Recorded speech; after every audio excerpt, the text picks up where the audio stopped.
dengan latar belakang aku mempunyai ayah, mempunyai papa seorang ustadz.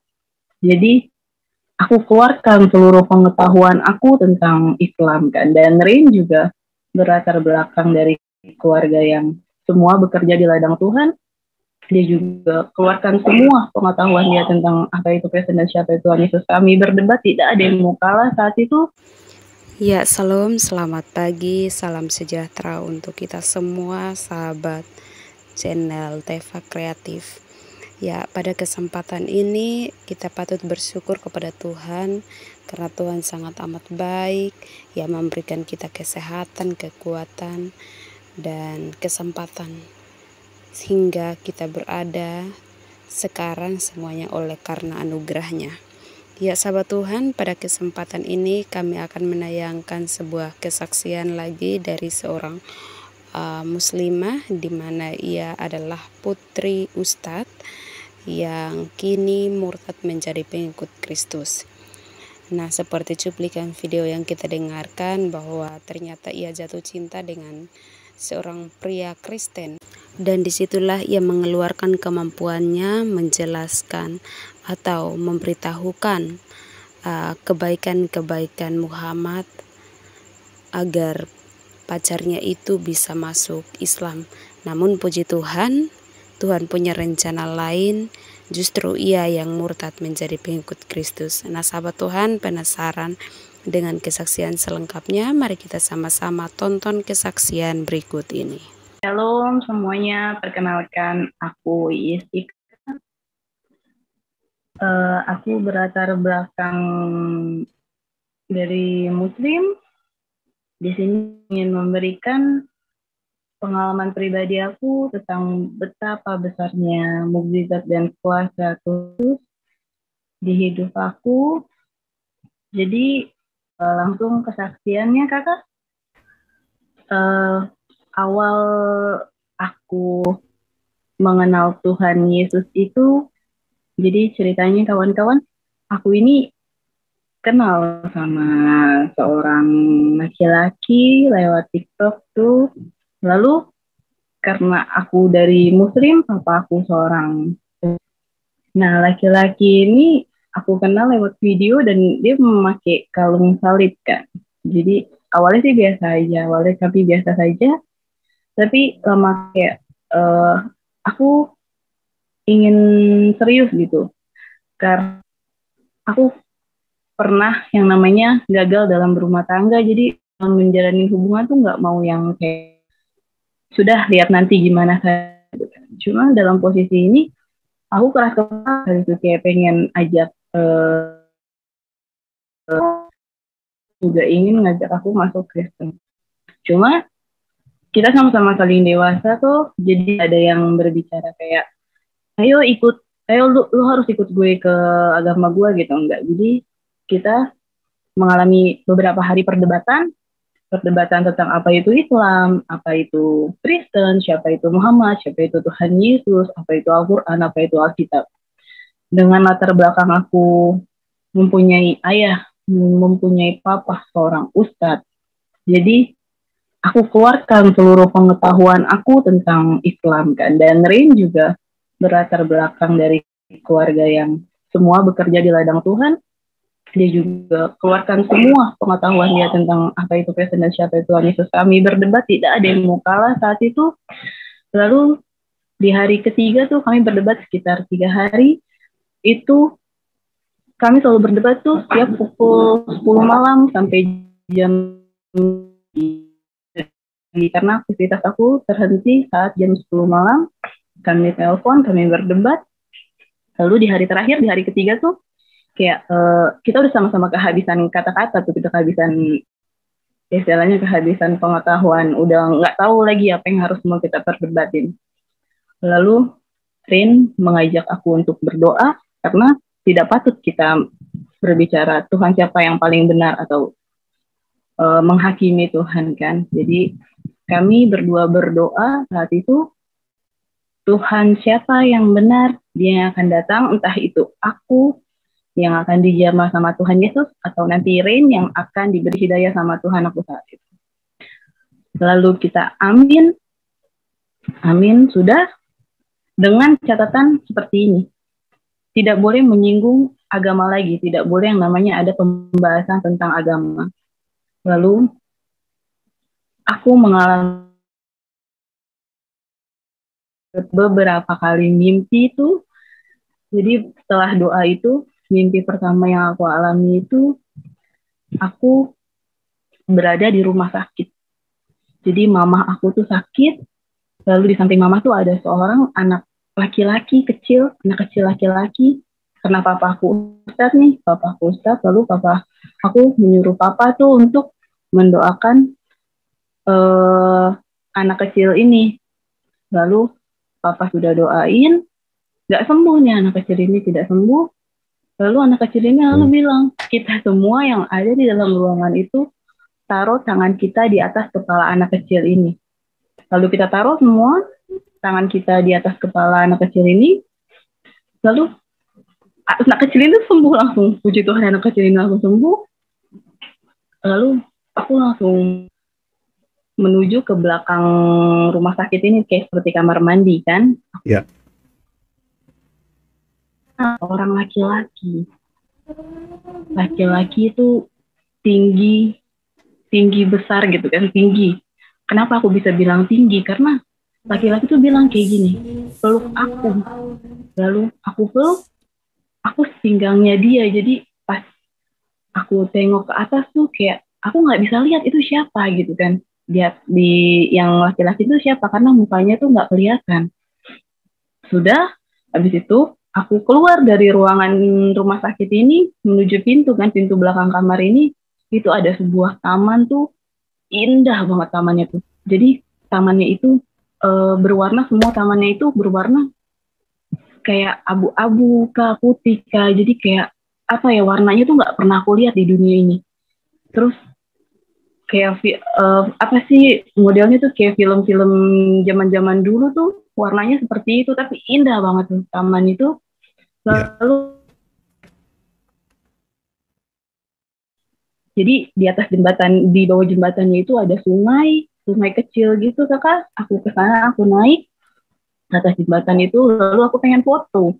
Terus pas aku bilang pengen foto tuh, ih kenapa nggak bawa HP ya kan? Terus kaget banget karena kesel nggak bawa HP kan, nggak bisa foto. Sudah, lalu besokannya aku cerita sama Rin, ini aku bermimpi seperti ini. Terus kata Rin, sudah, ini cuma mimpi biasa saja. Jadi itu nggak usah dipikirin. Ya, baik, sebentar. Ima, berarti pertama Ima berkenalan dulu dengan Rain, betul ya? Terus Ima mengalami mimpi, dan dalam mimpi itu ada orang yang lelaki yang besar, tinggi besar, dan ada taman yang indah, betul ya? Oke. Silakan lanjut. Jadi pas sebelum mimpi ini kakak, jadi Tuhan siapa yang benar itu yang akan datang gitu, kakak. Jadi lalu Ima bermimpi yang pertama itu, lalu Ima kemarin dan bilang sudah itu cuma mimpi biasa saja gitu kan. Sudah, kira ya sudah, Ima nggak terlalu ambil pusing. Lalu habis itu aku beberapa hari kemudian, aku mimpi yang kedua itu aku pergi datengin Rin, karena aku sama sekali nih belum pernah ketemu sama Rin, hanya kenal lewat media sosial saja kan. Jadi aku di Jakarta, Rin di Papua. Jadi aku mimpi aku pergi ke Papua, aku ketemu sama Rin. Jadi Rin itu ngekos, kosannya itu ada di samping masjid. Dan Rin itu posisinya nggak bisa bayar kontrakan kosannya itu. Lalu pemilik masjidnya ini ngusir Rin, katanya pergi kamu gitu, ini kalau ngusir gimana gitu kan, ngusir. Akhirnya kami pergi, kami tangga. Nah di bawah tangga ini orang tuanya Rin bawa koper kan. Nah posisinya aku belum pernah kenal sama orang tuanya, belum pernah dikenalin sama Rin kan, pada keluarganya orang tuanya. Terus tapi aku yakin itu keluarganya Rin, dan dia bilang kami pengen ikut Ima ke Jakarta, aku pengen ikut di Jakarta. Terus aku bilang, aku nggak punya uang, aku bilang kan, udah diem aja di sini gitu. Lalu di mimpi itu aku ketemu sama seorang pilot. Aku bilang, Bapak bisa nggak bawa aku ke Jakarta gitu. Kata pilotnya, ya sudah gitu kan. Akhirnya kami pergi pakai mobil, kami jalan itu cuma sampai di depan gang. Misalnya depan gang, selesai, itu mimpi kedua aku tuh berakhir di situ. Terus aku kaget kan, maksudnya istilahnya berpikir ini kenapa lagi kan, maksudnya ada apa gitu. Besokannya aku cerita lagi sama Rin, kata Rin, ya sudah itu cuma mimpi biasa saja, jangan terlalu dipikirin. Sudah, singkatnya, jadi aku ini enggak yang misalnya Senin mimpi ini, Selasa mimpi ini, enggak. Jadi itu beberapa hari, tapi kurang lebihnya aku lupa beberapa hari, pokoknya tidak berurutan harinya. Dan mimpi ketiga ini yang aku alamin itu, aku ada di sebuah masjid, aku datang ke masjid, masuk ke masjid untuk satu jamaah. Aku masuk dalam barisan sholat, itu dalam muslim kan disebut syaf sholat. Aku masuk, nah dalam tengah-tengah itu ada seorang laki-laki itu kayak tim penilai gitu. Jadi seorang laki-laki, terus laki-laki ini bilang, kalian semua salah, kalian harus mundur ke belakang 6 langkah. Laki-laki ini bilang seperti itu ya. Kami semua bingung kan. Lalu imam di masjid ini, dia mundur ke belakang, dan aku langsung kaget kan, aku langsung cerita sama Rin. Terus kata Rin, oh sudah itu cuma biasa aja. Cuma pikir aku seperti ini kakak. Dalam Islam, kalau sudah berpikiran ini ada istilahnya ada hal yang aneh gitu yang aku alamin itu, dan bisa dibilang aku mulai berpikir siapakah Tuhan Yesus sebenarnya. Itu bisa dibilang dalam muslim tuh aku sudah ke arah murtad. Lalu aku juga tidak paham gitu kan, kenapa aku bisa bermimpi seperti itu. Yang aku paham itu ketika kita bermimpi itu kita memikirkan hal itu sebelum tidur, dan kami kan selalu berkomunikasi. Jadi mungkin aku bermimpi itu karena kita selalu berkomunikasi sama Rin gitu kan. Dan pengetahuan aku saat itu juga tidak ada ilmu pasti yang bisa menafsirkan kenapa sih kita dapat bermimpi gitu kan. Lalu aku bilang sama Rin, aku marah, aku coba kita putus gitu kan. Aku memutuskan hubungan gitu kan. Istilah kasarnya break untuk menguji apakah mimpi aku ini memang atas dasar kita sering berkomunikasi atau memang ada sesuatu gitu kan. Aku bilang sama Rin, kita break dulu. Lalu sudah kata Rin gitu kan, kita break.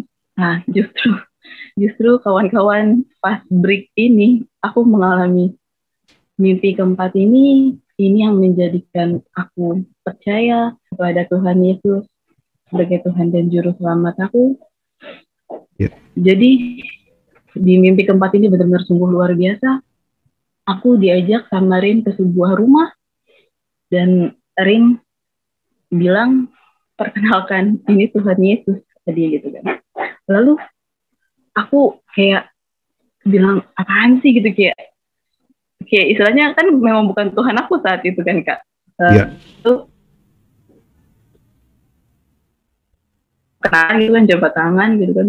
Tuhan Yesus ulurkan tangannya ke aku, terus aku jabat tangan Tuhan. Itu aku ngerasain hal yang gak pernah aku rasain di dalam mimpi itu. Entah itu senang, entah itu sedih, entah itu suka, entah itu duka. Itu nyaman, damai sejahtera tuh. Kayak hati tuh tenang tuh gak pernah aku rasain gitu kak. Jadi kayak ini apa gitu. Aku nangis, dan arti nangisnya itu tuh aku berpikir bahwa Tuhan Yesus tuh Tuhannya Rin gitu, bukan Tuhan aku. Jadi aku nangis gitu, atau mungkin kan aku merasa kayak kesel gitu kan. Jadi aku masih belum mengerti kenapa aku menangis saat itu. Lalu aku menangis, sudah aku lepas tangan Tuhan, aku mundur ke belakang, lalu Tuhan memandang aku. Itu logikanya ya kakak ya. Aku tuh jarang gitu melihat foto gambar Tuhan Yesus. Ya scroll gitu pernah melihat, tapi cuma hanya beberapa kali dan nggak yang terlalu sering gitu. Itu di mimpi aku tuh bener-bener aku melihat wajah Tuhan Yesus tuh yang di mimpi aku nih, hidungnya mancung, putih, itu rambutnya segini, ikel, terus pokoknya tidak ada kata yang bisa menggambarkan keindahan wajah Tuhan yang aku lihat di mimpi aku tuh. Itu posisinya gitu Tuhan Yesus duduk di. Jadi kayak kalau orang tinggi tuh duduk tuh kan kayak rada bungkuk gitu kan. Jadi kayak seperti orang raja tuh, wow, itu bener-bener aku masih ingat sampai sekarang tuh mimpi aku itu. Di situ udah Tuhan Yesus memandang aku dengan mata berkaca-kaca dan senyum. Lalu Tuhan Yesus ajak aku ke arah jendela. Jadi posisinya rumah ini tuh di pinggir jalan raya. Itu ada sekelompok Muslim. Kenapa aku bisa bilang itu Muslim? Karena kelompok orang itu memakai peci. Lalu Tuhan Yesus bilang itu salah gitu kan, mereka salah. Terus aku nggak tanyakan apa salah. Itu mereka salah gitu. Dan lalu memang muncullah seorang wanita itu melihat aku bersama Tuhan Yesus saat itu aku panik, aku kaget, aku takut gitu kan. Dan aku yakin wanita ini tuh aku kenal, cuma namanya dalam mimpi nggak jelas itu siapa. Cuman dalam hati aku tuh aku yakin, dan itu ada di sekitar rumah aku kan, di sekeliling aku, dan aku kenal itu dan dia kenal aku. Aku takut, terus aku palingkan wajah aku ke sisi jendela biar nggak kelihatan. Tapi ada rasa di dalam hati tuh di mana kayak kenapa gue mesti takut gitu, sedang di samping ada seorang laki-laki, seseorang yang berpakaian seperti aku. Karena kita sama-sama pakai baju putih saat itu. Jadi beraninya tuh karena kita sama-sama pakai baju putih, bukan karena Tuhannya orang Kristen, bukan karena Tuhan Yesus. Akhirnya dalam hati aku, mesti berani, aku langsung memperlihatkan wajah aku ke wanita tersebut, kan langsung wanita tersebut kayak ngeliat risih gitu kan, kayak ih gitu kan. Sudah, habis itu aku bilang sama Tuhan Yesus, karena aku suka kopi, aku bilang sama Tuhan Yesus, bilang aku mau buat kopi gitu. Terus katanya ya sudah gitu buat. Lalu aku buat kopi itu 2 gelas kan, aku buatin Tuhan Yesus kopi nih 2 gelas. Aku jadi itu di dapur, dan itu ada roti kakak, di situ ada roti, dan rotinya itu buluk kayak warna hijau, jadi kayak roti buluk gitu. Terus aku makan kan kak, aku makan tapi enak banget itu enak banget, aku makan, aku minum kopinya kan, tapi kopinya tuh aku minum maksudnya setengah gelas tuh aku minum. Jadi Tuhan Yesus tuh sebelumnya udah pergi ke arah ruang tamu. Jadi aku sesudah buat kopi dan minum itu roti, aku pergi ke arah ruang tamu. Lalu Tuhan Yesus tuh pas mau minum berubah jadi mantan mertua aku. Dia minum kopinya, terus berubah lagi jadi Tuhan Yesus. Terus di mimpi aku berubah lagi jadi mantan mertua aku. Terus berubah lagi jadi Tuhan Yesus. Nggak lama pas berubah jadi Tuhan Yesus, mantan suami aku datang dan selesai mimpi keempat aku kan. Lalu besokannya aku langsung cerita sama Rin. Aku mimpi seperti ini. Aku bilang, aku nangis kan. Terus kata Rin, selamat sayang, katanya. Tuhan Yesus sudah datang, Tuhan aku sudah datang, Roh Kudus sudah ada di hati kamu. Lalu aku istilahnya kayak juga nggak bisa. Sebentar kakak. Lalu aku pas bilang ke Rin, bilang, selamat sayang, Tuhan Yesus sudah datang, Roh Kudus sudah ada di hati kamu. Nangisnya itu kayak entah itu takut, terus tapi aku inget di mimpi aku merasakan tenang kan pas jabat tangan Tuhan tuh. Lalu Rin bilang saat itu banyak yang terpanggil tapi sedikit yang terpilih saat itu, Rin. Lalu aku buat kesepakatan sama seperti ini sama. Kalau memang Tuhan Yesus sudah pilih aku dan memang itu mimpi aku di Tuhan Yesus, kamu jangan pernah doktrin apapun itu tentang siapa Tuhan Yesus, apa itu kitab, apa itu Kristen. Aku percaya kalau memang Tuhan Yesus benar-benar sudah pilih aku dan memang itu benar Tuhan yang hidup, itu memang Tuhan akan tuntun, Tuhan akan buka jalan, Tuhan akan beri petunjuknya sendiri, aku bilang gitu. Tapi kalau memang, kecuali kalau aku bertanya baru Ren bisa jawab. Kalau aku nggak bertanya, Ren tidak boleh siapa Tuhan itu, apa itu Kristen, apa itu Alkitab, aku bilang gitu kan. Karena aku percaya kalau memang Tuhan itu sudah pilih aku, Tuhan itu yang akan buka jalan sendiri kan. Karena itu tunjuk. Sudah di situ aku langsung cari di internet tuh apa arti tunggal. Apa arti Tritunggal? Kata Tritunggal. Oke. Itu di sana di internet dijelaskan Tritunggal itu Bapa, Anak, dan Roh Kudus. Bapa itu Allah itu sendiri, Anak itu Tuhan Yesus yang hidup sebagai firman, dan Roh Kudus itu roh. Satu hal terbesar yang aku dapatkan, satu pelajaran yang aku dapatkan seperti ini. Ketika di keempat itu aku jadi pas keempat ini aku searching apa arti kata Tritunggal, aku langsung mengerti dengan hati dan pikiran. Oh iya ya, ternyata seperti itu. Karena dari iman yang sebelumnya itu aku bahwa Tuhan tuh punya anak gitu, dan aku sama sekali tidak paham dengan apa arti kata Tritunggal. Satu pelajaran terbesar, kawan-kawan, ketika hati seseorang itu sudah dijamah sama Roh Kudus, itu otomatis dia langsung paham apa arti kata Tritunggal itu sendiri. Kayak gitu. Jadi ketika di hati aku sudah ada Roh Kudus, Tuhan Yesus sudah jamah aku, itu aku langsung paham apa arti kata Tritunggal. Itu pertama pelajaran terbesar yang aku dapat. Lalu sudah aku mulai kayak cari-cari tahu apa arti kata mimpi aku mulai cari-cari tahu siapa Tuhan Yesus, kayak gitu. Terus nggak cuman di versi Islam apa arti mimpi tersebut gitu kan. Jadi untuk menarik kesimpulan, aku nyari-nyari, belajar-belajar, aku tanya-tanya. Terus apa sih, nggak cuma dari satu pihak Kristen ini aja, nggak dari agama sebelumnya juga aku cari-cari. Sudah dalam hati masih menyangkal kan. Nah terus ada satu hari di mana aku kecapean, aku habis beres-beres.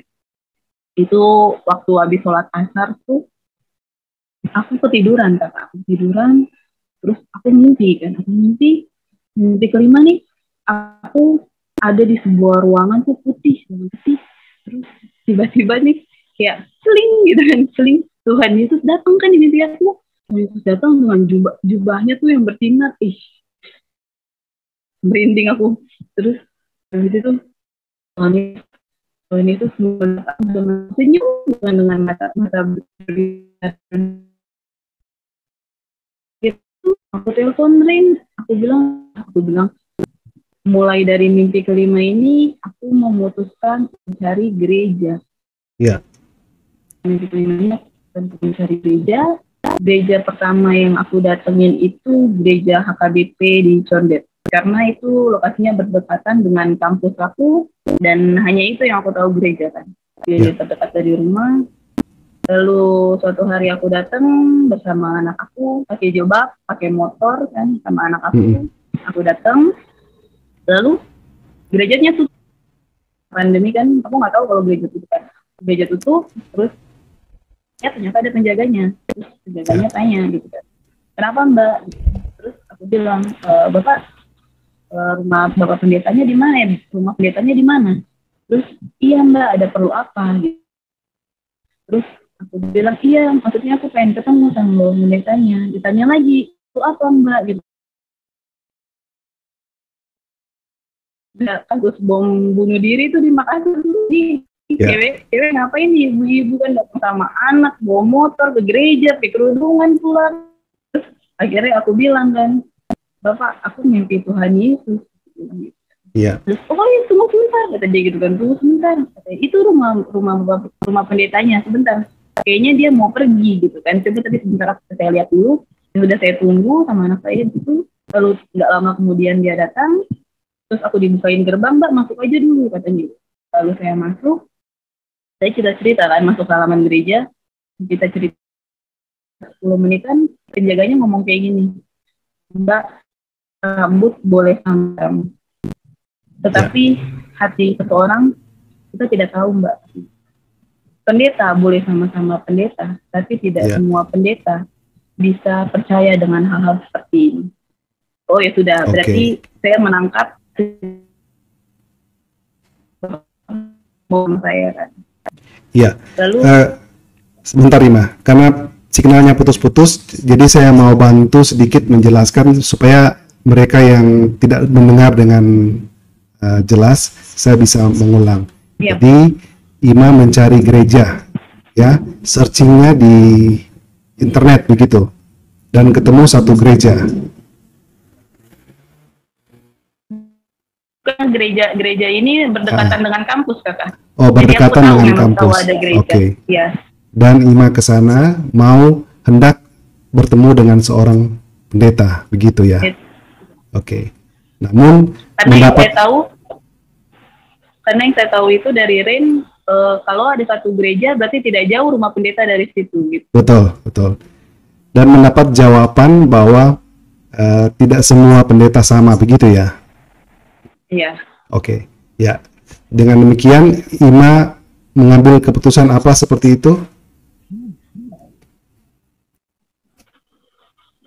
Aku satu hal pelajaran terbesar lagi yang aku dapat, kawan-kawan, kan ternyata jadi orang Kristen itu tidak semudah apa yang kita pikirkan. Dan banyak saudara kita yang dari Muslim tuh kayak kalau ada seorang Islam pindah ke Kristen, pasti selalu dia bilang, lu dibayar berapa masuk Kristen? Masuk Kristen gitu kan. Banyak, bahkan ada yang bilang ditukar sama satu bungkus karton Indomie tuh gitu kan. Ternyata tidak segampang itu masuk Kristen. Jadi Tuhan itu pengen Ima tuh dapat pelajaran, ternyata masuk Kristen tuh tidak semudah yang kita pikirkan gitu. Itu pelajaran terbesar. Satu lagi pelajaran terbesar yang sudah akhirnya kan aku tahu aku itu secara halus kan. Terus aku bilang sama penjaganya, aku minta izin untuk masuk ke dalam gereja. Gitu kan. Nggak tahu kenapa aku pengen aja masuk ke dalam gereja kan. Lalu bapak penjaganya bilang, iya boleh. Bukan satu hal yang gampang untuk membiarkan seorang ibu-ibu nih pakai kerudung bawa anak masuk dalam gereja kan, kalau bukan atas tuntunan kuasa Roh Kudus tuh yang menggerakkan hati penjaga itu. Lalu dibukakan pintu, itu pertama kali Iklima masuk ke gereja selama 25 tahun, pertama kali Iklima masuk ke dalam gereja, satu langkah kaki masuk ke dalam gereja. Luar biasa. Iya. Itu nangis benar-benar kayak entah, tapi Ima juga nggak tahu apa yang Ima tangisin, jadi nangis. Itu air mata tuh mengalir aja begitu Kakak. Jadi kayak masuk tuh, terus hal pertama yang salib. Jadi bangunan HKBP itu kan di depannya itu rendah dan altarnya itu kan tinggi ke belakang. Jadi Ima masuk, hal yang pertama Ima pengen lihat, aku pengen lihat itu salib. Cari salib kan, di mana nih salibnya gitu kan. Cari ternyata ada di ujung kan. Terus itu pas melihat salib tuh rasanya kayak tenang gitu, kayak tuh nangis kayak orang kesurupan, bisa dibilangkan kayak orang kesurupan tuh nangis bener hancur nangis. Terus Ima duduk, terus Ima bilang pengen sendiri gitu kan sama penjaganya. Akhirnya penjaganya keluar dan anak Ima tuh lari-larian dalam gereja tuh. Ima juga udah nggak kepikiran anak Ima saat itu, dia lari-larian di dalam gereja tuh. Aku duduk, terus aku mengingat mimpi aku yang keempat itu makin nangis lagi. Terus sudah Ima udah selesai, Ima langsung panggil, aku langsung panggil penjaga-penjaganya untuk bantu doa, karena saat itu Ima, aku nggak tahu Kakak apa arti kata gimana cara berdoa orang Kristen tuh, aku nggak tahu. Jadi aku minta penjaganya buat pimpin aku bantu dalam doa, penjaganya duduk di depan aku di belakang, lalu penjaganya berdoa seperti ini, kayak yang aku ingat tentang anak domba yang hilang, gitu kan, berdoa terima kasih Bapak gitu. Terus sudah, aku keluar, aku pulang. Sebentar Ima. Jadi meskipun tidak bertemu dengan pendeta, tapi Ima diizinkan masuk ke gerejanya oleh Sapam itu. Iya, luar biasa. Iya. Dan itu yang pertama kali selama 25 tahun Ima menginjakan kaki masuk dalam gereja bersama dengan anaknya dan berlari-lari di dalamnya. Iya. Lanjut Ima. Iya, Kakak. Lalu sudah aku berterima kasih kan, lalu kemarin apa yang aku alami, terus Rin tanya sama aku kan, kamu nggak kecewa kan, kata dia gitu. Oh enggak, aku justru malah makin penasaran, kenapa Mas Stephen tuh susah sekali gitu kan, kenapa kalau pendeta nggak langsung menyambut aku dengan hangat gitu kan. Biasanya kalau dari agama sebelah tuh kayak mau masuk Islam langsung, atau mau cerita-cerita langsung diterima kan. Ini tuh susah gitu kan. Aku malah makin semangat kayak gini, aku malah pengen cari tahu lebih dalam lagi. Sudah, habis itu aku beberapa hari kemudian aku rindu, kayak pengen, bukan rindu, kayak pengen cari gereja lagi. Aku pengen cari gereja lagi tuh, aku searching kan di internet. Iya. Gereja mana nih yang buka? Karena di Jakarta pandemi, ada gereja yang benar-benar tutup dan ada yang buka tapi dengan jam-jam tertentu. Lalu aku dapatlah gereja GBI Tamini Square. Itu ibadahnya itu jam 8. GBI Tamini Square. Oke. Lanjut. GBI Tamini Square punya jam ibadah tuh jam 8, jam 10 dan jam 2 siang. Iya. Ima pilih jam 10, aku pilih jam 10. Terus aku langsung bilang sama Rin, aku pengen ke gereja ini gitu. Oh ya sudah, silakan gitu, silakan. Tibalah, singkat cerita, tiba hari Minggu nih. Sebelum hari Minggu, jadi aku kayak ada rasa kayak takut gitu kan, kayak ada takut ditolak lagi. Maksudnya kayak was-was juga kan, mau keluar pagi-pagi tuh sama orang tua tuh mau bilang apa gitu kan. Terus aku berdoa, kalau memang Tuhan Yesus izinkan aku untuk pergi ke gereja ini, Tuhan Yesus akan buka jalan, percaya. Sudah, beri bantu doa sama Lalu esokannya hari Minggu nih, pagi-pagi kan, aku turun, anak aku, puji Tuhan, anak aku tuh belum bangun tidur. Nggak tahu kenapa anak aku belum bangun pas aku mau pergi. Terus aku turun ke bawah, biasanya nih, orang tua aku, papa aku tuh kalau aku udah buka gerbang sama keluarin motor ditanya mau kemana gitu kan. Ini sama sekali nggak ditanya gitu. Aku turun buka gerbang, nyalain motor, bener-bener kayak lancar aja gitu jalan ya Kakak. Terus tiba-tiba kayak udah ada langsung sering nyampe di mall ini. Jadi gereja GBI Tamini Square ini ada di paling atas mall, di lantai paling atas mall. Jadi aku langsung ada di basement. Di parkiran basement, aku parkir motor, aku lepas kerudung, lalu aku naik ke kamar mandi, aku rapi-rapi sedikit, lalu aku naik ke atas. Itu pas di atas itu ternyata udah terdengar suara musik-musik kan. Iya, penyembahan, musik penyembahan. Kayak gitu kan. Iya. Udah jam 10 lewat dan maksudnya aku juga nggak tahu itu musik apa gitu ya Kak ya. Yeah. Terus aku ke depan gereja tuh, terus kayak juga tanya sama aku gitu kan. Iya, Ibu ada apa gitu kan. Aku bilang, aku bilang gitu kan, Ibu sudah daftar, kata dia gitu.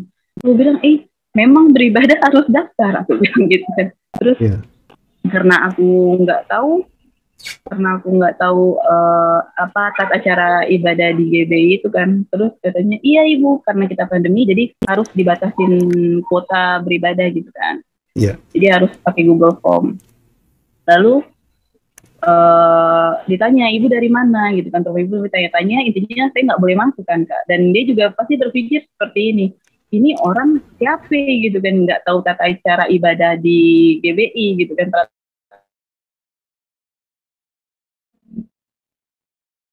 takut gitu kan. Terus juga sebelumnya aku nggak kasih tahu kalau latar belakangku sebagai muslim kan, aku nggak tahu karena sama ya adalah perasaan takut ditolak juga kan. Aku nggak kasih tahu, aku bilang aku pengen beribadah, aku pengen masuk. Iya nggak bisa, nanti kalau mau kayak tunggu jam 2 lagi gitu kan. Terus tapi nggak lama nih ada seorang bapak-bapak yang nyamperin ke aku, dia tanya ada apa ini gitu kan, ada apa ini. Terus langsung lidah aku berucap, aku bilang aku dari muslim, aku pengen masuk. Langsung dipersilakan, aku nangis kan, dipersilakan masuk, langsung dikasih face shield tuh, karena aku pakai masker aja kan saat itu, nggak tahu kalau harus pakai face shield. Aku dikasih face shield, terus aku masuk. Jadi aku duduk itu di dalam gereja tapi di depan pintu, di paling belakang kan, aku duduk. Dan itu pertama kalinya kayak aku tersentuh sama lagu-lagu rohani itu di GBI Tamin Square. Aku nangis, itu air mata tuh ngalir.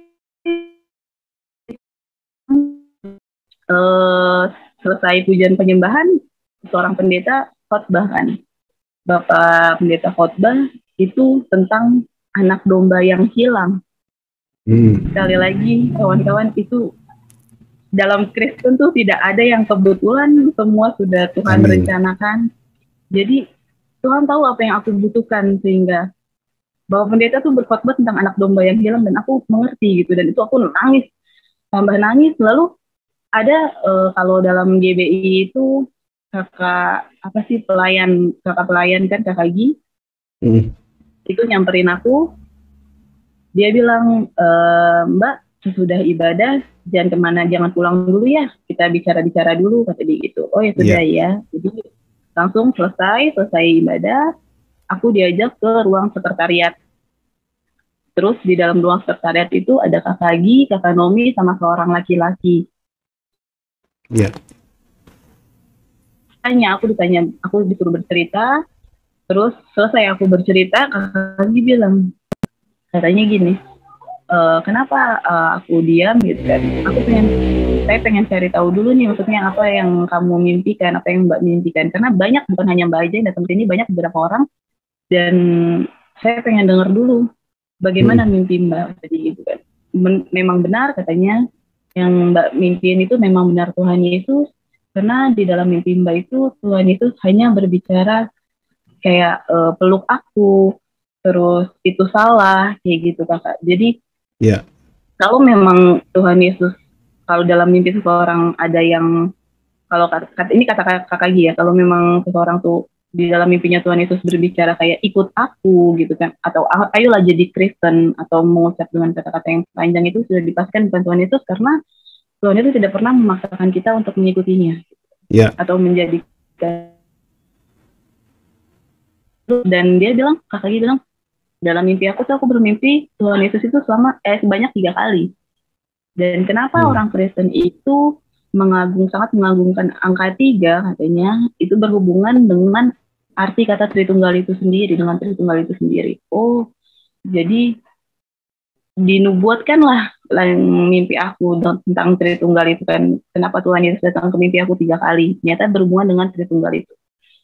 Lalu kakak Gi cerita tentang Tuhan Yesus yang disalib, tangannya disalib, terus untuk menebus dosa manusia kan, karena kasih karunia-Nya Tuhan.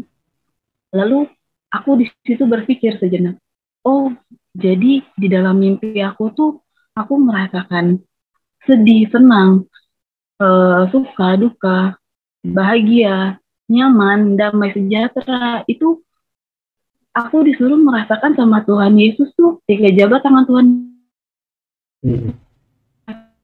Merasakan ketika Tuhan Yesus tuh disalib, ada rasa senang, itu ada rasa sukacita, itu karena kasih karunia-Nya Tuhan, rasa sayangnya Tuhan terhadap kita. Dan rasa sedihnya itu, Tuhan itu harus berpisah dengan Roh Allah itu sendiri kan. Lalu dinubuatkanlah mimpi aku tuh, oh ternyata aku menangis itu bukan karena itu Tuhan nyariin saat itu, bukan, karena aku menangis itu disuruh merasakan apa yang Tuhan rasakan. Sudah, lalu cerita, akhirnya kakak Gi bilang, Mbak, berarti Mbak sudah siap menerima Tuhan Yesus sebagai Tuhan dan Juru Selamat Mbak? Aku bilang, iya, aku bilang gitu kan. Aku bilang sudah. Itu berbicara sudahnya itu kayak teringat sama Tuhan Yesus gitu Kak. Teringat di mimpi aku itu kayak, iya sudah. Kayak, iya. Terus lalu kata Kak Gi bilang sama seorang laki-laki ini, ayo Bapak Lukman tolong doakan, kata dia. Terus aku bilang, hah? Aku kaget kan. Terus katanya, iya Mbak, ini Bapak Pendeta. Oh, jadi Bapak Pendeta dengerin cerita aku kira sama seperti Kakak Gi kan. Enggak, ini Bapak Pendeta di sini, kata dia. Ya sudah, Bapak Pendeta doakan aku disuruh pegang dada sama angkat tangan seperti ini. Terus Bapak Lukman pegang atas kepala aku. Nah, pas Bapak Lukman pegang atas kepala aku tuh, aku langsung teringat mimpi pertama aku yang anak kecil itu nyuruh kita semua tuh untuk megang di atas kepala dan anak kecil itu sembuh. Oh, ternyata orang Kristen itu berdoa dengan tumpang tangan di atas kepala seperti itu. Gitu kan, langsung dinubuatkan lagi mimpi aku kan. Seperti itu Kakak.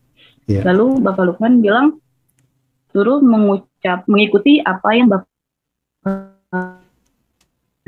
itu aku juga nggak tahu itu doa apa, mungkin doa pertobatan gitu kan. Jadi aku suruh ucapin apa yang Bapak Lukman ucapkan sambil pegang tangan seperti ini, dan kakak Nomi di depan aku dan kakak Gi di belakang aku, dia tahan aku seperti ini, itu berbahasa roh kan. Aku sebelumnya sudah dikasih tahu sama Ren kalau GB itu kayak ada bahasa roh, dan tapi aku belum pernah dengar sebelumnya bahasa roh seperti apa, cuman kayak nggak kaget gitu Kakak, nggak kaget, sudah tahu itu bahasa roh gitu kan. Oh, berbahasa roh. Dan Bapak Lukman itu mengucapkan doa dan aku mengikuti, itu tuh lancar aja gitu Kakak. Dan logikanya seperti ini. Aku tuh kan kalau habis nangis tuh pusing ya. Itu sebelumnya kan aku nangis parah, nangis hancur parah itu. Dan kakak Nomi berbahasa roh, kakak Gi berbahasa roh, itu tingkat konsentrasi aku berkurang Kakak kan. Tapi karena doa itu aku di lidah aku berucap. Jadi bahkan sebelum Bapak Lukman ini berhenti, aku sudah tahu, kayak aku tuh sudah tahu apa yang mau aku ucapkan, kayak gitu Kakak. Terus dengan suara lantangnya kakak Nomi dan kakak Gi di belakang berbahasa roh dengan kenceng nih kan, secara logika tuh kayak di luar nalar gitu Kakak. Kenapa aku bisa mengucapkan secara lancar seperti itu kan? Lalu dalam kakak Gi di belakang bilang, cabut ras Muhammad, cabut ras Muhammad. Saat itu ketika hati aku langsung sakit seperti ditusuk-tusuk oleh jarum tuh, aku nangis kayak bilang kayak mau mati kan, kayak gitu. Terus sakit bener tuh hati tuh, terus sakit, cabut ras Muhammad makin kencang. Aku bilang sakit kah, sakit, langsung cabut ras Muhammad. Makin sakit, sudah aku nangis. Lalu selesai kan, amin, sudah. Lagi bilang, Mbak, ini kamu harus doa pelepasan. Jadi dijelasin kan sama lagi apa itu doa pelepasan kan. Terus kayak ada kayak ada hal yang mengganjal kah, gimana. Jadi nanti kita doa pelepasannya. Gitu. Aku bilang, oh ya sudah, hari Sabtu doa pelepasan. Lalu sudah aku pulang, kita tukeran kontak. Lalu kakak lagi chat.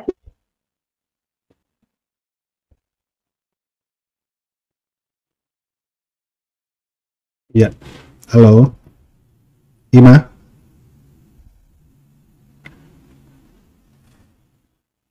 Halo, koneksi, oke. Ya, diulang lagi yang tadi karena sempat terputus. Ya.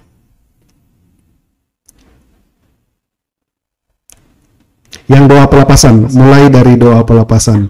Tadi sempat terputus yang mau didoakan pelepasan gitu. Ya. Terus aku kayak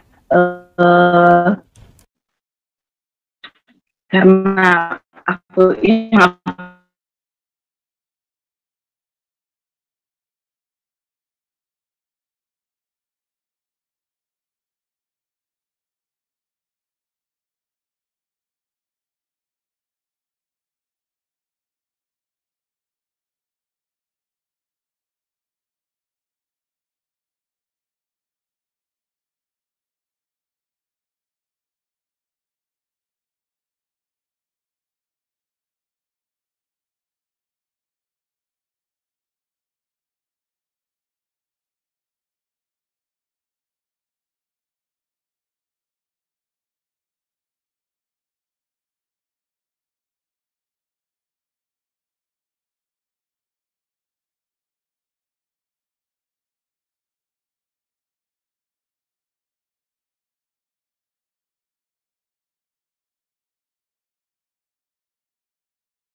kita untuk doa pelepasan itu kan,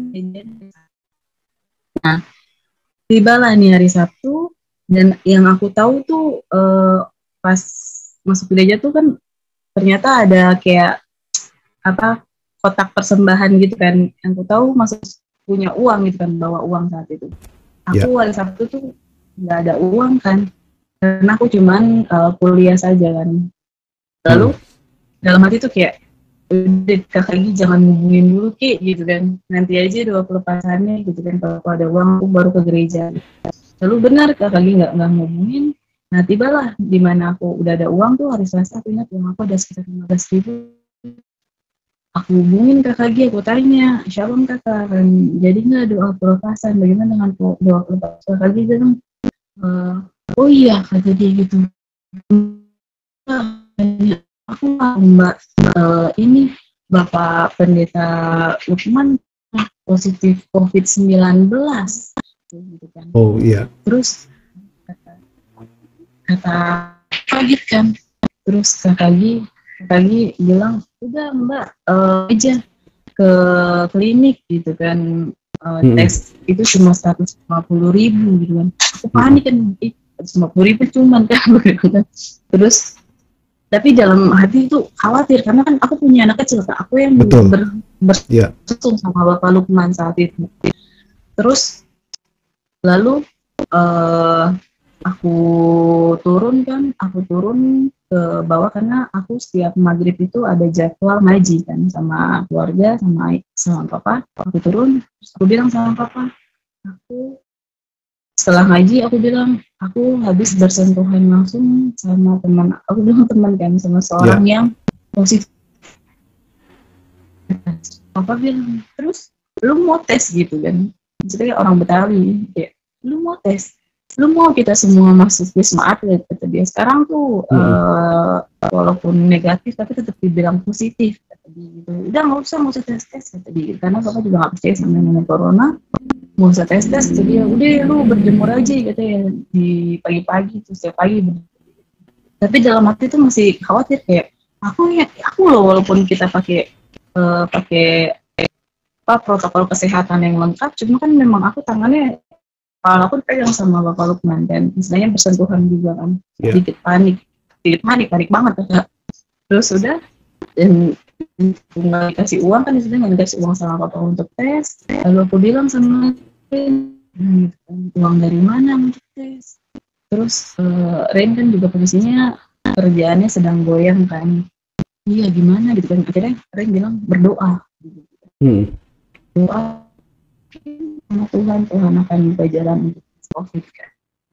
Lalu nggak lama ada sekretariat GBI itu share link form Google Form untuk beribadah kan. Aku isi dan maksudnya aku yakin gitu kan, aku yakin Tuhan pasti akan buka jalan. Aku udah isi, ada hari Minggu besok aku isi.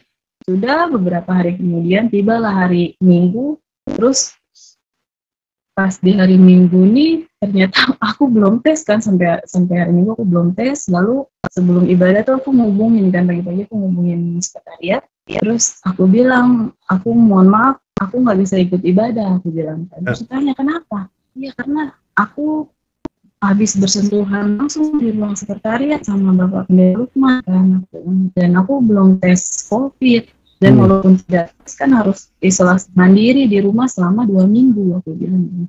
Terus kata sekretariatnya, oh ya sudah nggak apa-apa, maksudnya gini, seperti ini nggak apa-apa, aku diisi sama orang lain kan biar nggak kosong gitu, kata sayang kan, makanya aku kasih penjelasan untuk dicoret nama aku kan. Lalu sudah tidak apa-apa bilang, jadi itu sudah. Tapi 5 menit kemudian sekretariat GBI-nya telepon gini, Mbak bisa nggak datang sekarang, kata di jam 11, katanya soalnya ada tes COVID internal gratis untuk gereja, kata dia gitu kan. Wow, aku bilang Tuhan Yesus terima kasih, aku bilang kan, aku bisa tes COVID gratis kan. Lalu oh bisa Pak gitu kan. Aku datang kan. Terus jadi pas aku datang nih posisinya, aku kan parkir di atas, bukan biasanya gitu, parkir di atas. Terus aku keluar parkiran, kakak sekretariat keluar gereja, ini ruang sekretariat, jadi kita ketemu bertiga tuh. kita ketemu bertiga, terus kayak istilahnya gini, kalau telat 5 menit aja atau 2 menit aja, medisnya udah mau pulang kan. Yeah. Tapi karena Tuhan sudah atur, Tuhan sudah berencana, sekali lagi tidak ada yang kebetulan dalam iman Kristen itu, Tuhan sudah rencanakan itu. Akhirnya sekretariatnya ini, Mbak kata dia, satu lagi gitu. Aku masuk, situ ada beberapa pendeta sama kakak Gi, sama kakak sekretariatnya ini, aku masuk, aku dites, juga aku diswab dari hidung tuh.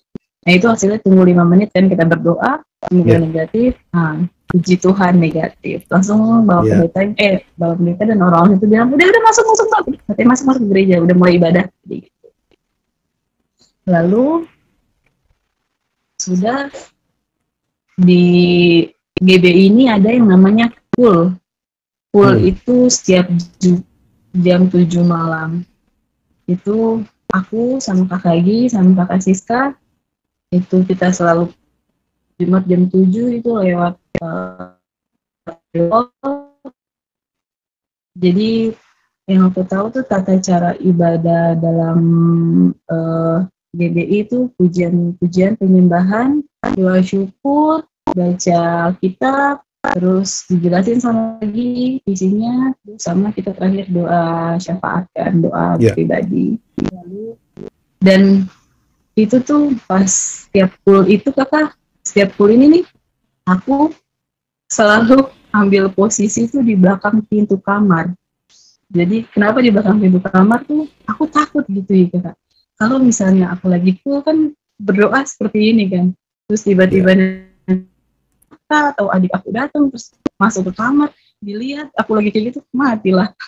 Makanya aku selalu di belakang kamar tuh, terus pakai headset kan, aku selalu pakai headset. Terus posisi di mana aku iri sama mereka, aku iri sama kakak lagi, sama kakak Siska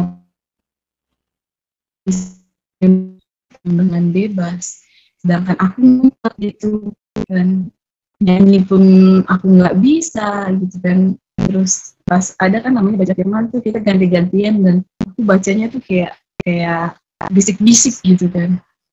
Terus aku sedih, ada rasa sedih gitu kan, kayak mengeluh sama Tuhan, kapan ya aku bisa seperti mereka Tuhan. Selalu itu hal yang aku keluhkan sama Ren tuh, bahkan Ren pakai bosan dengerin aku gitu kan, dia berdoa aja gitu. Beberapa kali aku full, dan 3 kali aku masuk gereja, dan beberapa kali full. Lalu Kakak Nomi tuh kirim aku pemberitahuan untuk baptis. Terus aku tanya, aku bingung kan, aku tanya, maksudnya, secepat ini kah aku baptis, sedangkan aku tuh baru terima Tuhan Yesus. Terus aku kayak gini, kalau memang Tuhan Yesus sudah berencana atau sudah kasih petunjuk untuk kamu baptis secepat ini, ya sudah gitu. Maksudnya berdoa sama Tuhan Yesus, kalau memang Tuhan sudah rencanakan ini, ya sudah kamu baptis, kata dia gitu kan. Habis itu terus aku kayak sebelum baptis tuh ada ngerasain hal-hal yang bikin nggak yakin gitu untuk baptis, istilahnya kayak ada bisikan-bisikan iblis, rasa-rasa kayak iya sih emang apa harus baptis ya kayak gitu kan. Terus mungkin baptis kayak gitu kayak ada rasa-rasa takut gitu loh Pak, apa yang akan terjadi gitu kan. Tapi ada yang kayak di pemberitahuan itu suruh bayar 50.000 kan untuk kolam renang, karena gereja ini tidak punya, GBI Penusukan tidak punya kolam kan, jadi kita pakai kolam renang.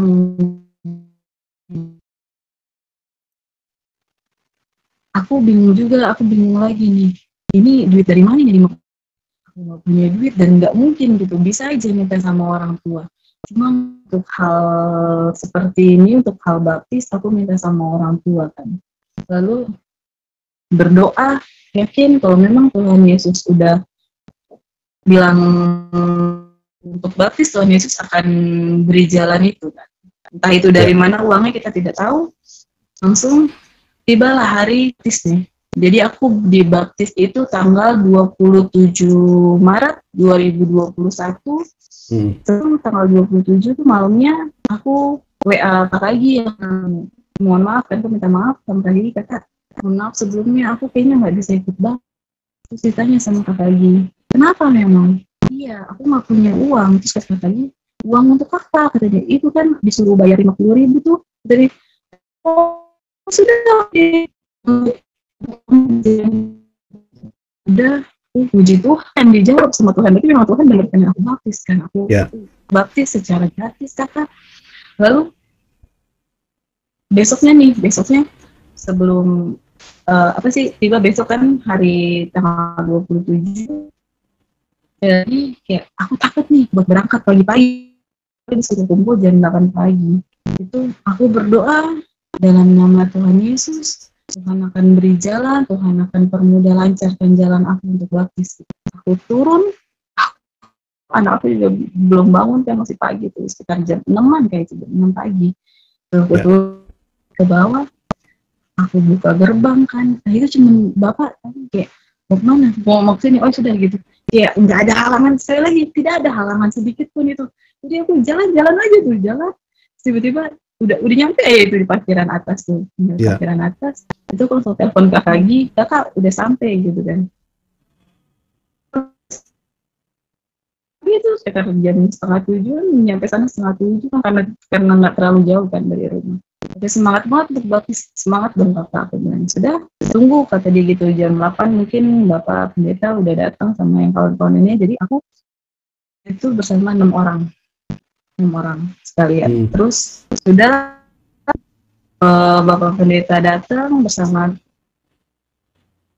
mau dibaptis juga, kita masuk ke dalam gereja, dikasih pengarahan gitu kan, dikasih pengarahan baptis itu seperti apa, baptis itu apa sih, baptis itu untuk apa gitu lah, kayak dikasih pengarahan sebelum baptis. Dan bapak pendeta tuh juga jadi orang-orang ini tuh ada yang dibaptisnya itu setelah beberapa tahun terima Tuhan Yesus gitu kan.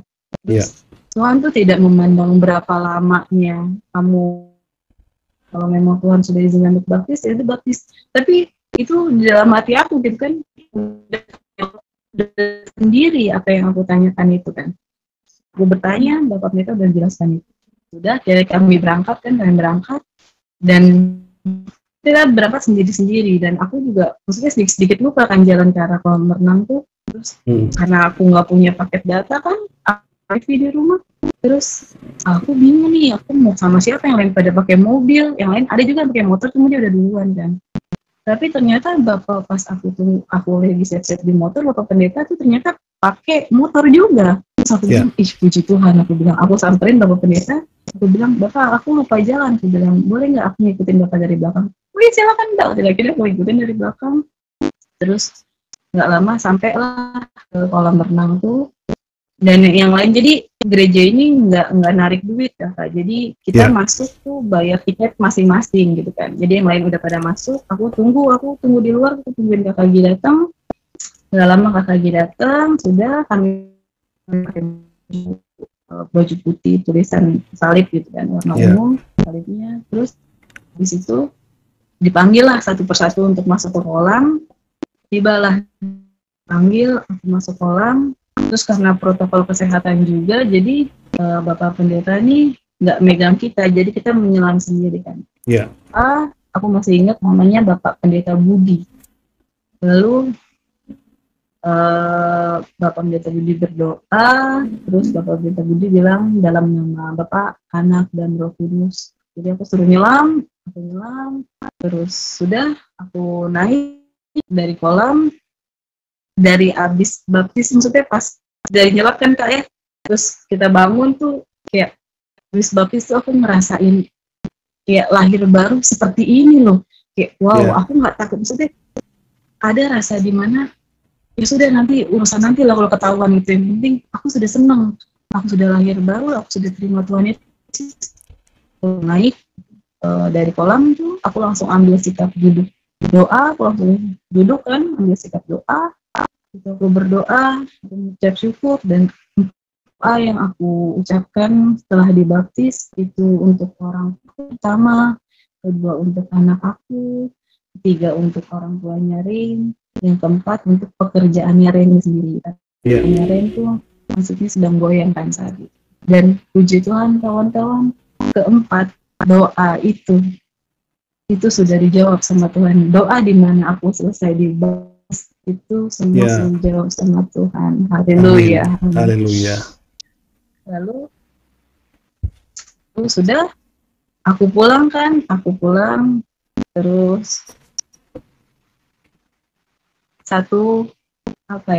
ketika aku sudah dibaptis, disitulah rasa memikul salib itu. Lalu apa sih namanya? Oh iya, aku lupa. Mohon maaf, aku lupa. Jadi boleh flashback Kak sebentar ke belakang? Boleh. Silakan. Aku lupa. Ya, tidak apa-apa. Jadi sebelum dibaptis ini, mau kasih tahu mukjizat kuasa Tuhan yang aku rasakan itu. Waktu itu aku mau cari buku. Itu buku untuk kuliah kan, buku bekas untuk kuliah. Itu ternyata tokonya ini udah digusur. Itu toko buku ini ada di depan terminal Pinang Ranti, itu udah digusur. Cuma masih ada bannernya, itu masih ada nomor teleponnya kan. Aku telepon, terus ternyata dia pindah ke kontrakannya. Jadi nggak jauh dari di belakang terminal Pinang Ranti, itu nggak jauh di situ. Terus aku cari sebelum lokasi rumahnya itu, dia kan share lokasi. Aku cari, terus karena aku nggak punya paket data, aku pakai wifi kan di rumah. Aku cari nih, oh ya ternyata belok sini sudah. Lalu aku jalan, terus aku sampai ke lokasi nih. Cuma karena banyak gang itu nggak ketemu. Aku muter-muter itu nggak ketemu kan, udah jam 12 siang tuh, udah panas kan. Terus aku terdiam kan, aku lupa. Aku kan udah punya Tuhan yang hidup. Tuhan Yesus udah didoakan sama Pendeta Lukman. Aku lupa, aku berdoa gitu kan. Aku tantang Tuhan kan saat itu. Aku tantang Tuhan. Lalu aku berdoa seperti ini. Tuhan, jika Engkau Tuhan yang hidup, Engkau akan tunjukkan aku di mana rumah toko buku bekas ini Tuhan. Iya, dan amin dengan rasa kayak udah percaya aja gitu. Tuhan pasti akan tunjukkan. Terus aku jalanin motor sekitar beberapa meter ke depan tuh. Lalu aku tanya sama satu orang. Orang itu jawab langsung kayak tahu orang itu yang aku tanya, kayak, oh mbak belok sini gitu. Puji Tuhan, ketemu rumah toko buku bekas, rumah toko buku bekas ini aku ketemu. Terus aku kayak ngerasain, wow, kuasa Tuhan Yesus berarti benar Tuhan yang gitu kan. Amin. Sudah kan. Terus habis itu aku kayak rasa kayak kangen pengen ke gereja nih. Aku pengen ke gereja karena nggak jauh nih rumah toko buku ini sama gereja kan. Nggak jauh, aku pengen nih ke gereja gitu kan.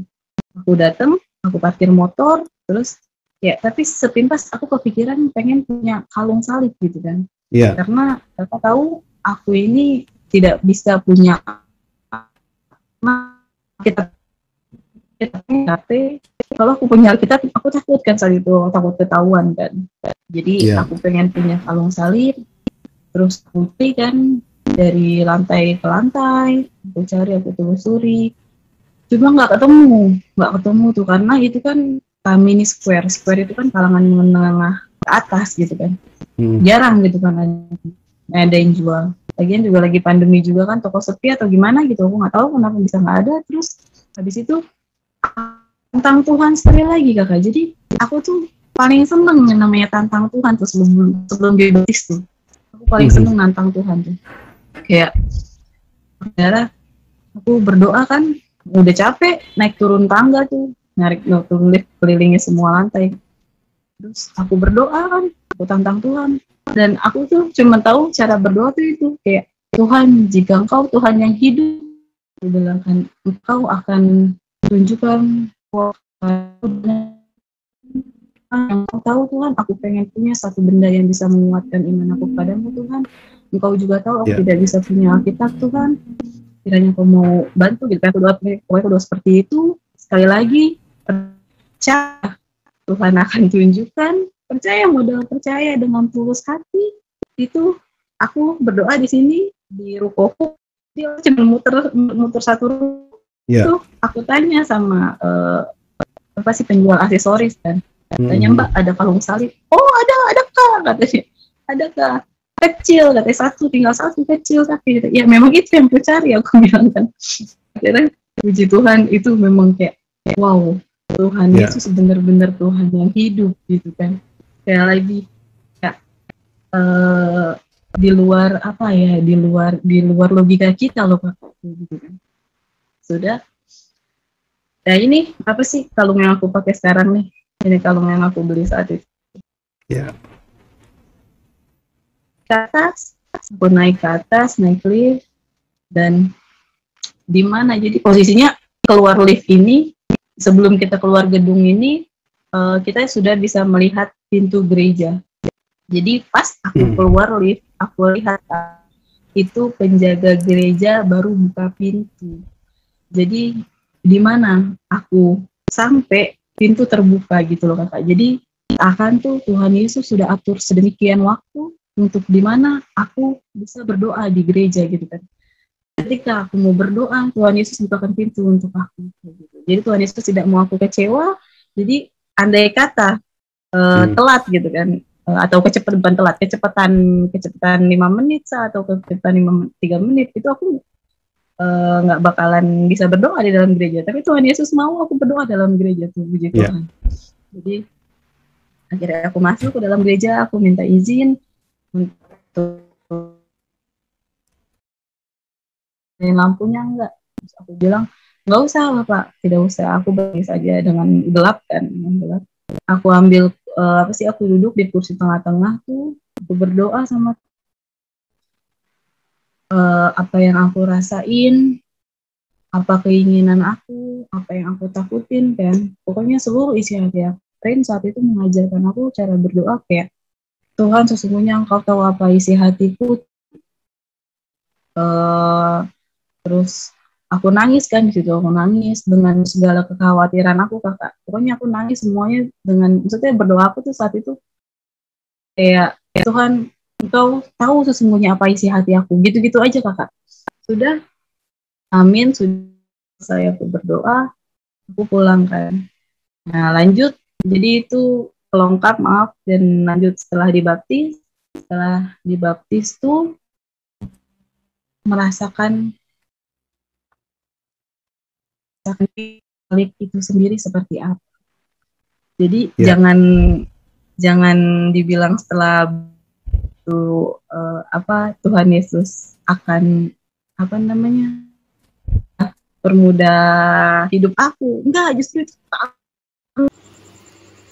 Ucapan syukur dan bahagia pada waktu itu juga bergembiralah Yesus dalam Roh Kudus dan berkata, Aku bersyukur kepadamu Bapa Tuhan langit dan bumi, karena semuanya itu Engkau sembunyikan bagi orang bijak dan orang pandai, tetapi Engkau nyatakan kepada orang kecil.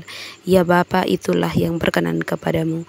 Semua telah diserahkan kepadaku oleh Bapakku, dan tidak selain Bapa, dan siapakah Bapa selain anak, dan orang yang kepadanya anak itu berkenan menyatakan hal itu. Sesudah itu berpalinglah Yesus kepada murid-muridnya tersendiri dan berkata, Berbahagialah mata yang melihat apa yang kamu lihat, karena aku berkata kepada kamu, banyak nabi dan raja ingin melihat apa yang kamu lihat, tetapi tidak melihatnya, dan ingin mendengar apa yang kamu dengar, tetapi tidak mendengarnya. Sahabat Tuhan, demikianlah firman yang sudah kita dengarkan, dan juga demikianlah kesaksian yang kita dengarkan bersama. Kiranya firman dan juga kesaksian ini dapat memberkati saudara dan saya dimanapun saudara dan saya berada. Jangan coba-coba kita mencobai Tuhan, sebab kuasa Tuhan itu sangat dahsyat. Tidak seorang pun yang dapat menantang kuasa Tuhan. Ketika kita menantang kuasa Tuhan dan ketika kuasa Tuhan bertindak, disitulah sudah pasti kuasa Tuhan akan menang. Sebab kuasa Tuhan tak tertanding oleh apapun itu. Dan tiada Tuhan selain Tuhan Yesus. Ya sahabat Tuhan, kalau mau selamat, marilah ikut Yesus. Percaya Yesus, imani Yesus. Sebab hanya Dialah yang bisa menyelamatkan saudara dan saya di akhir zaman nanti. Ya sahabat Tuhan, sekian dan terima kasih. Kiranya kesaksian ini dapat memberkati kita semua. Dan jangan lupa dukung dan juga support channel ini dengan cara like, comment, subscribe, dan juga share ya. Salam, sampai jumpa. Selamat pagi.